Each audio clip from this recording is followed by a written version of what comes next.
So yesterday in the khutbah, I alluded to a connection between as-siyam was-salah, fasting and praying. And a very obvious one, that Allah subhanahu wa ta'ala brought these two pillars of Islam together in the Qur'an. وَاسْتَعِينُوا بِالصَّبْرِ وَالصَّلَاةِ. Hold on with as-sabr, patience, which is fasting, as-siyam, was-salah, and prayer. And verily it is difficult except for the people of khushur, the people who are khashi'een, the people who have humility. And subhanAllah, there's something so deeply profound about this, because I actually want to give you a high level of the 5 pillars of Islam and how beautiful they all connect together. You will notice something about these 5 pillars of Islam, that if someone does not take one of them seriously, they almost certainly don't take the other one seriously as well. Meaning the attitude that would exist with one of them will certainly be reflected in all 4 of them. So, if there's a person who views these things as something that just came to them in life, right? They're nonchalant about it. And who is at most risk of becoming complacent with these pillars of Islam? Obviously those who were born and raised Muslim. And Umar radiallahu ta'ala anhu said as much. He said that I don't fear Islam being lost except إِذْ نَشَأَ فِي الْإِسْلَامِ أَنْ لَمْ يَعْرِفَ الْجَاهِلِيَّةِ. When people grow up in Islam and they don't know the days of ignorance, meaning people that were born and raised Muslim and they just took it for granted. That same attitude towards the shahada of La ilaha illallah Muhammad Rasulullah. You know, I mentioned the sister, subhanAllah, who, she had the whole room crying because the amount of passion and love in her shahada was beautiful. But someone that just kind of grew up with Ashhadu la ilaha illallah wa ashhadu anna Muhammad Rasulullah, they might, if they're complacent with that, they look at salah like, okay, fine, I've got to pray, I get it, I've got to pray, because they were used to their parents telling them they have to pray. And then, all right, Ramadan's coming around, great, what day is it going to be? Okay, well, I need to, you know, fine, I won't eat and drink, I'll fast. I'm going to keep it. When is Eid going to be, by the way? Oh, it's going to be a rough month. Okay, fine, inshallah, I'll get through it. Zakah, maybe. I may or may not, like, I'm kind of looking at it, but do I take my zakah seriously? Probably pretty nonchalant. And by the way, I want to make a point here, that subhanAllah, the pillar of Islam that is most often not taken seriously, and the Prophet ﷺ talked about it haunting a person on the Day of Judgment, is zakah. Like, who's really taking the time out at the hawl once a year, seeing how much they owe to make sure they're paying their zakah? And the first way that the first pillar of Islam to go was the one that was underestimated the most, which was a zakah. The first deviation in regards to the pillars of Islam was in regards to zakah.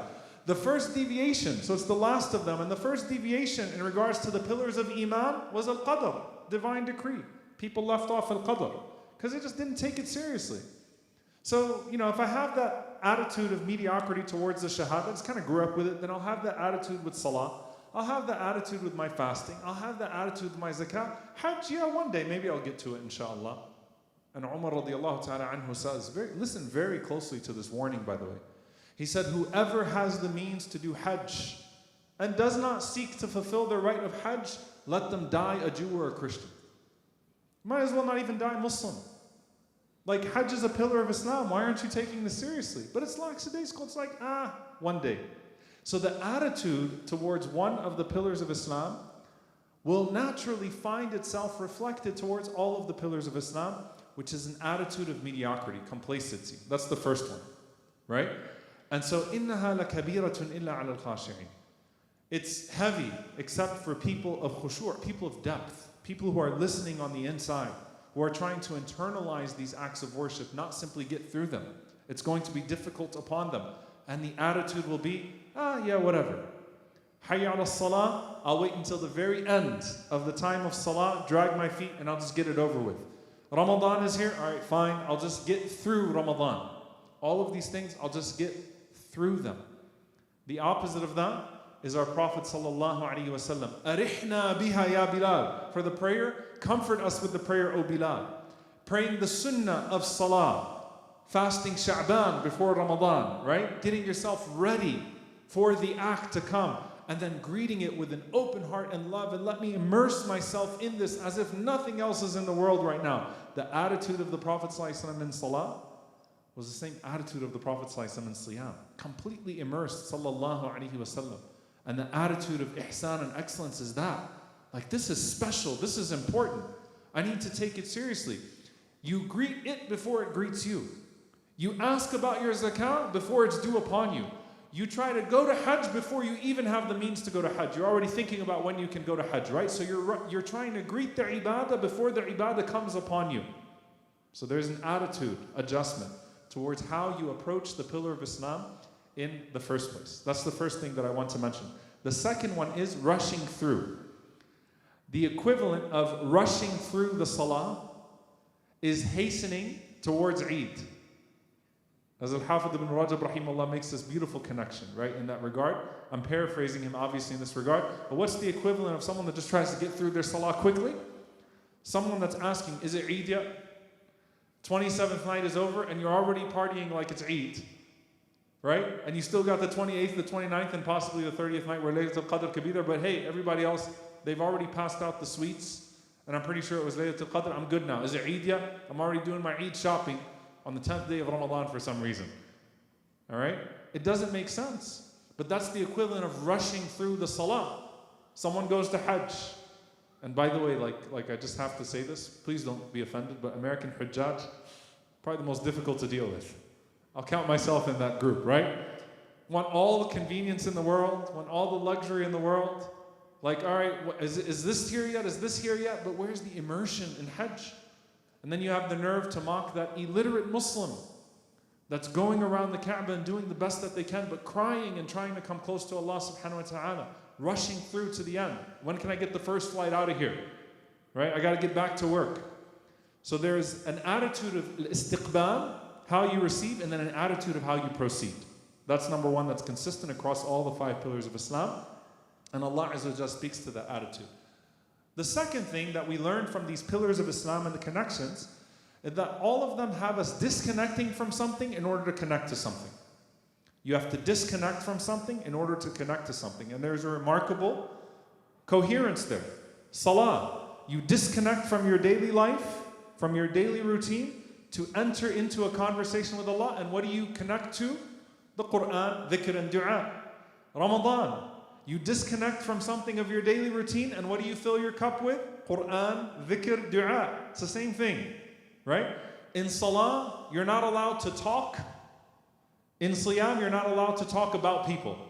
So in salah, you can't talk to people. In siyam, you can't talk about people. It's disciplining your conversation as well, and how you connect to Allah subhanahu wa ta'ala, the unique ways that you connect to Allah subhanahu wa ta'ala. Now here, subhanAllah, is also something in the divine scheme that I want you to pay attention to. Imam al-Jawzi rahimahullah ta'ala, he talks about what the pillars of Islam guard us from. And ultimately, I want you to see that the pillars of Islam break us off, or they guard us from 2 things. Number 1, the destructive flaws, al-muhlikat, the destructive flaws. Number 2 is routine. Routine. Very interesting, subhanAllah, if you think about this. The 5 pillars disconnect us from what is sinful, and they disconnect us from what is familiar in order to reorient us to Allah subhanahu wa ta'ala. When it comes to disconnecting us from al-muhlikat, cutting us off from destructive flaws, the first part of the shahada is negation. La ilaha. There is no God but Allah subhanahu wa ta'ala. La ilaha illallah. Right? So negation of shirk, the most destructive of all flaws. Disconnecting you from the idols, disconnecting you from shirk, disconnecting you from worshipping anything besides Allah subhanahu wa ta'ala. Salah, inna salata tanha anil fahsha'i wal munkar. Prayer is supposed to protect you from wickedness and shamelessness. It's supposed to disconnect you from these things. La rafatha wa la fusuqa wa la jidala fil hajj. There is no intimacy, obviously, but the argumentation and the sinfulness in Hajj, it's supposed to disconnect you from those things. And your zakah is supposed to disconnect you from greed. And your siyam, the Prophet ﷺ is saying about fasting, whoever does not give up idle speech and acting upon it, then Allah Azza wa Jal has no need for them to give up their food and their drink. All of them disconnect us from something, the sins of the tongue, the flaws of the tongue, or the flaws of the eyes, or whatever it may be, but they're disconnecting us from these destructive flaws. that can overtake us and that can lead us to a path of destruction. So they protect us from al-muhlikat. They protect us from the destructive flaws, but then they protect us from routine. And this is very profound. Because I'm going to bring it to something that we all find ourselves with, or many of us find ourselves with in this day and age in regards to routine. When Allah Azza wa Jal talks about as-salah, prayer, the main function of the prayer in terms of what it breaks of your routine is what? Can anybody tell me? Inna as-salata kanat kitaban mawquta. The prayer is to be established on its time. Salah disrupts your time. It stops you from getting into the routine. You know, they talk about the rat race or the cycle. It stops you from getting caught into that. It cuts off your schedule, cuts off your time.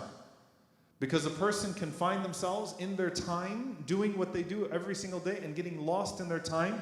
And that routine can overcome them to where they don't ever take a moment to actually be purposeful within the midst of that routine of time. So it breaks off your routine of time. The function of siyam is to break off your routine of consumption, food and drink. You eat and you drink. So first the time is disrupted, the schedule is disrupted, it brings you back to Allah subhanahu wa ta'ala so that you don't become captured by that routine. Siyam disrupts the routine of your food and your drink and your mindless consumption, right? Eating and drinking, and you're being thoughtful about what you're putting inside your body. Zakah disrupts the routine in the general sense of charity, because zakah used to mean in the early days of Islam, before it was defined as an institution, the purification of wealth, meaning it was interchangeable with sadaqah, with charity as a whole. It disconnects you from your earning and your spending, right? And getting attached to this idea of earning and spending and how you deal with your money. Now, subhanAllah, if you think about what that actually does to you, number one, there is an implicit recognition. Allah owns my time. Allah owns my consumption. And Allah owns my earning and my spending. Allah owns these things. And to Allah subhanahu wa ta'ala is the greatest right of these things, not myself. That's the first thing. Like you take zakah, for example. And subhanAllah, zakah, a lot of times it's like we think of it as if we're doing something extra.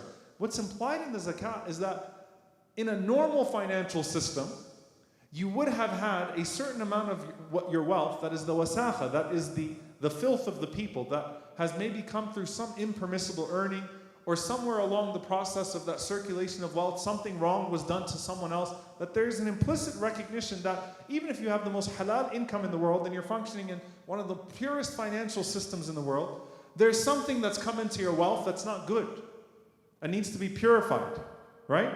And then beyond that, the higher ethic of charity, and that you're supposed to spend upon people and supposed to spend in good causes, not just on yourself and getting attached to wealth.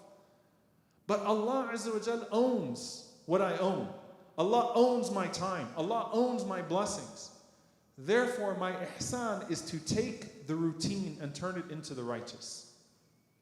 Is to take the things that people take for granted and to make those things a means by which I seek Allah's reward.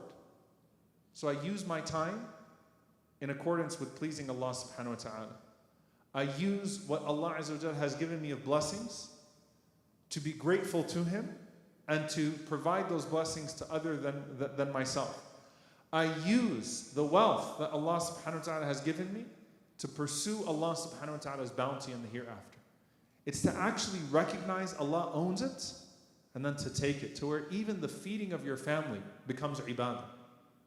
Even the feeding of your family becomes ibadah. Everything you do starts to become an act of worship. And so all of these pillars, they disrupt on purpose.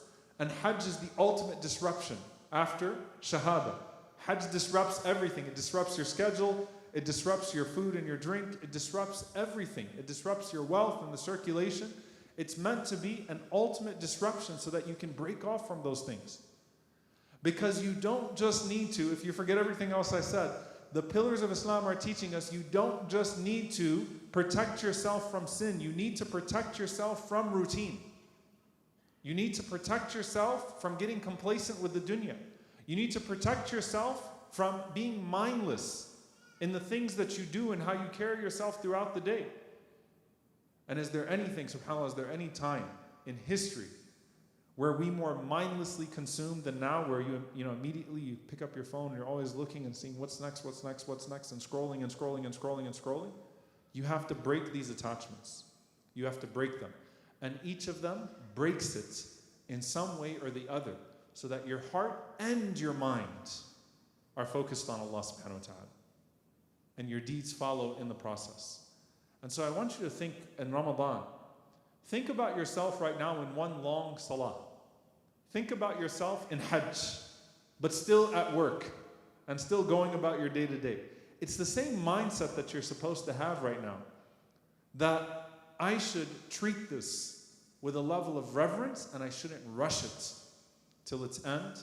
And I pray that Allah subhanahu wa ta'ala allow all of us to achieve the full blessings of these pillars of Islam, so that we could build in our hearts a construction of the love of Allah subhanahu wa ta'ala and the pursuit of Allah subhanahu wa ta'ala through ihsan, through excellence. Allahumma ameen. Barakallahu feekum. Assalamu alaikum wa rahmatullahi wa barakatuh.